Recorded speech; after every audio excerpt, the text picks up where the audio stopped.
Hello, friends. It's great to be with you today. And, you know, we are living in unusual times, and we're going to have a lot of questions that we're asking about what's happening here in Canada and around the world. And we're just so privileged today as a part of Tear Fund Canada to be talking to the leader of one of our ministries in Kenya. And so I have Josephine with me today, and Josephine leads a ministry called Fadhili. And Josephine, welcome to our viewers in Canada. And could you just tell us just very briefly about what you're doing in Kenya and who you are and what your ministry looks like? Yeah, my name is Josephine Monyoki, and I work for an organization called Fadhili Trust. This is a national organization which is local in all sense of the word. We are nationally run, and our employees, all of them are locals. And we've been in existence for the last, since 2001, that would make it around 19 years or so. And we are currently involved in village savings and loans associations, which are savings groups. The communities come together in groups of 25 and they save and they're able to draw loans and take care of their needs. We also have a program called Conservation Agriculture, which is aimed at empowering farmers with an agricultural method that thrives in dry areas. And that's a new program that we recently got involved in. And so far, since 2009, we have been able to serve over 40,000 members of the community, 91% of whom are women. And it has really changed their lives. There are many stories of how this has changed their lives. For example, we've had widows who have businesses and move on even of a spouse. They've been able to refurbish their houses. They've been able to expand their businesses. They've also been able to engage in irrigation schemes. The thing in Kenya is such that the middle class, the upper middle class, the rich, and the poor and not so poor are able to access loans from the banks and from the microfinance associations. But the very poor, the very low, they're not able to access loans from the bank. And so the Village Savings and Loans Program is able to get them together, and together they're able to help each other with small loans. Some of it, they could be as low as $1,000, 1,000 Kenya shillings rather, $10.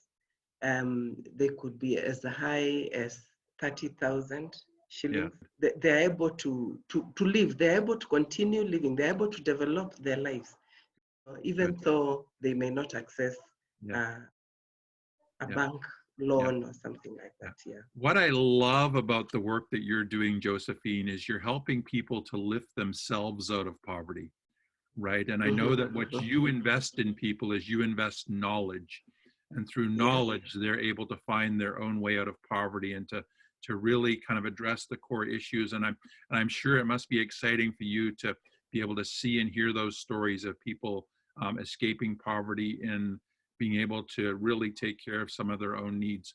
You know, as we think about that, though, I think one of the things that we're facing right now in our world is we're facing very unknown times. And specifically, we're thinking about COVID-19 and how that's impacting people. And you were just briefly sharing with me a little bit about how it's impacting people in Kenya. Can you just give me a snapshot of what's happening in Kenya right now with COVID-19?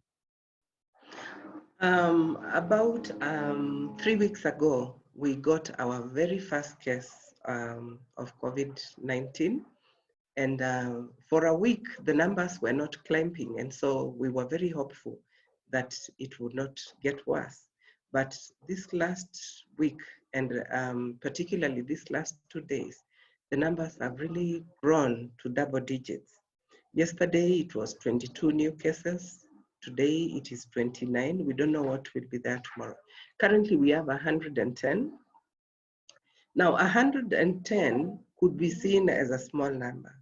But if you know the healthcare system in African countries, it's not as advanced as in the West.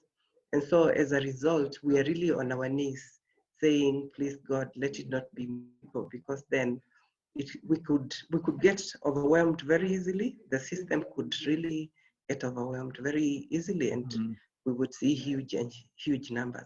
But so far, we are encouraged that people are getting better. Like for the last 3 days, at least 4 have been discharged, which is good for us. And we have experienced about 3 deaths out of all those. So yes, the situation is tense, especially recently now that the numbers are increasing. Yeah. But we are really hopeful, as always. I mean, that's the thing with humanity. People always keep hope high, even when things seem not to go so well. But so far, we are very hopeful. Yeah, and I know that part and of then, the of course, recently we stopped all flights into the country. The government did that, and any new people that came during like the last 2 days of flights, they were all quarantined, so that then they would not mingle with the general population. Right. And that seems to have helped. Yeah. Good. Yeah. One of the things that you shared with me is that so much of your work is dependent on people meeting in groups, and now the government has kind of stopped some of that. So that must be a challenge. Yeah, it's a huge challenge.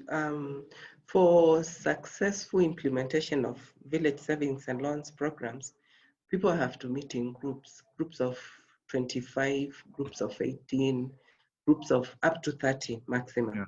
And so getting them split so that they become groups of 5 is not even an option, because they need to meet together, all of them. And so like in the last 2 weeks, it became evident that we could not continue having them meet in groups. And so we are at a point where we are wondering how we can become innovative and get them to not meet physically, but to continue with their contributions, maybe through online platforms or through mobile money transfer. We are actually pursuing mobile money transfer. And see whether, because nearly everybody in Kenya has a phone. Okay. So, and they don't need internet to transfer money. Yeah. So yeah, we are looking at such possibilities, and we are thinking of piloting it with a few groups. And if it works, then we will roll it out by training them on phone. You know, we can train them, the group leaders, like the officials, on a conference call where everybody is logged in, because we can take up to about 5 on a conference call. We can train them, and then they try it out in their groups. Yeah, that's what we're thinking. But as far as agricultural work is concerned, it's still ongoing, because they don't really, the training was done in groups before we were told to stop groups. But because certain farmers had already been identified for further work, now they're following up individually. You know, they're going to particular farmers. One agricultural officer is working with one farmer, and they're getting this going, because it's the rainy season. We can't afford to miss this, you know? Right, good. Yeah. Josephine, I love your sense of innovation and how you can work best with people. And I know that what you're doing on the ground as well is really thinking about how to best address the COVID situation through supplies. And here at Tier Fund Canada, we've released some funds so you'll be able to do that. So we just want to let you know from a Canadian point of view that we're praying for you. We're praying that God would give you wisdom and grace. And we're praying specifically for you as a leader, that God would give you the ability to lead well in these uncertain times.